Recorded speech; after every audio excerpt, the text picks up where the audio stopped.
Olivier Royer, vous êtes conseiller régional écologiste ici de la région Auvergne-Rhône-Alpes. Vous habitez Die, mais vous vous intéressez à tout le trafic ferroviaire de cette région, en particulier sur ce qui se passe sur la rive du Rhône. Alors, réouvrir la rive droite du Rhône au trafic voyageur alors qu'elle a été fermée il y a 50 ans, ça vous semble une nécessité?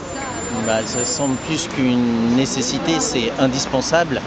Et moi, c'est une des raisons pour lesquelles je me suis engagé sur cette mandature, c'est qu'on puisse intervenir sur les transports et notamment sur les TER pour améliorer le service durant cette mandature. Donc oui, c'est complètement hallucinant que cette rive droite ne soit toujours pas réouverte alors qu'on voit depuis des années l'augmentation de la demande, une augmentation des personnes qui prennent le train avec un nombre de matériel qui ne suit pas et donc et des lignes qui ne sont pas suffisantes. Donc oui, aujourd'hui il faut réouvrir de toute urgence cette rive droite du Rhône. Alors on parle de la rive droite, mais il y a aussi ce qui se passe aujourd'hui même sur la rive gauche, en particulier un trafic particulièrement dégradé, des conditions de transport déplorables pour les voyageurs. Bah oui, et ça moi je le connais bien, comme vous dans la vallée du Rhône, moi je le connais dans la vallée de la Drôme.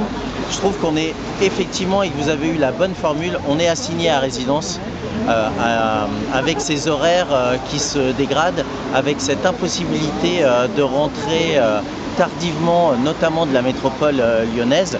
Nous c'est pire dans la vallée de la Drôme parce que le dernier train part vers Die à 20h08. Vous, c'est un tout petit peu plus tard, mais il y a un moment, il faut vraiment que ces choses s'améliorent et que les horaires soient largement agrandis sur l'ensemble de nos sillons. La prochaine assemblée plénière de la région, c'est les 14 et 15 décembre, et vous débattrez, les conseils régionaux, du train le 15 décembre. Est-ce qu'on peut penser qu'il pourra être voté des améliorations, aussi bien pour la rive gauche et une réouverture pour la rive droite? Les promesses de Wauquiez n'engagent que ceux qui y croient.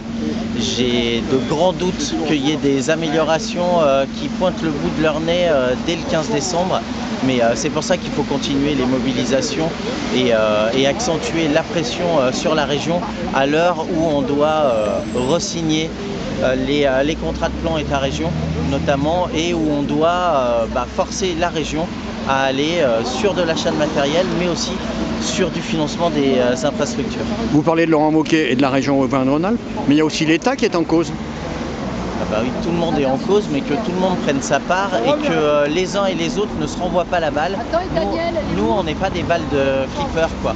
Et il y a un moment, on en a marre de se faire balader d'un côté et de l'autre, où la région dit que c'est la faute de l'État, l'État dit que c'est la faute des collectivités territoriales, et quand en plus il y a des jeux entre les régions, que ce soit avec l'Occitanie ou avec la région sud, le jeu devient assez compliqué pour que les usagers s'y retrouvent.